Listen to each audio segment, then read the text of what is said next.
عبدالمتین کاني وایي افغانستان کې نه بخښونکي جنایتونه له پولو بهر ریښې لري. السلام علیکم، ستړي ماشي، وخت مو په خیر. د کورنۍ چارو وزارت وایي د کندوز ښار د کابل بانک دروازې مخې ته د برید عاملان د هیواد له پولو بهر ریښې لري. د یاد وزارت ویاند عبدالمتین کاني زیاته کړې چې د دغه برید د وژل شوو شمېر 8 تنو ته رسېدلی او 4 نور پکې ټپیان شوي دي. د کورنۍ چارو وزارت ویاند عبدالمتین کاني په دې هکله وایي د امنیتي د موندنو او ځینو اسنادو له مخې د دا ډول د بخښونکو جنایتونو عاملان چې د اسلام او د افغانستان د خلکو دښمن دي د هیواد له پولو بهر ریښې لري او خپل شوم پلانونه له هغه ځایه تنظیموي.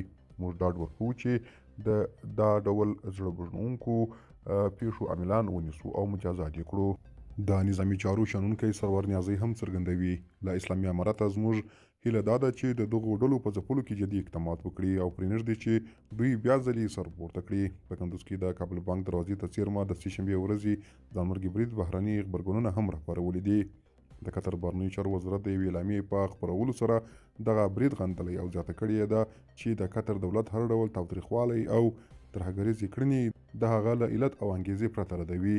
د قطر د بهرنیو چارو وزارت په خبرپاڼه کې راغلي د قطر دولت د افغانستان په شمال کندوز کې بانک ته نږدې چاودنه چې له امله یې ځینو کسانو ته مرګ ژوبله اوښتې ده په کلکه غندي. د قطر د بهرنیو چارو وزارت د انګیزې او لاملونو په پام کې نه نیولو سره د تاوتریخوالي او ترهګرۍ په ردولو کې د قطر پر ټینګ دریځ ټینګار کوي.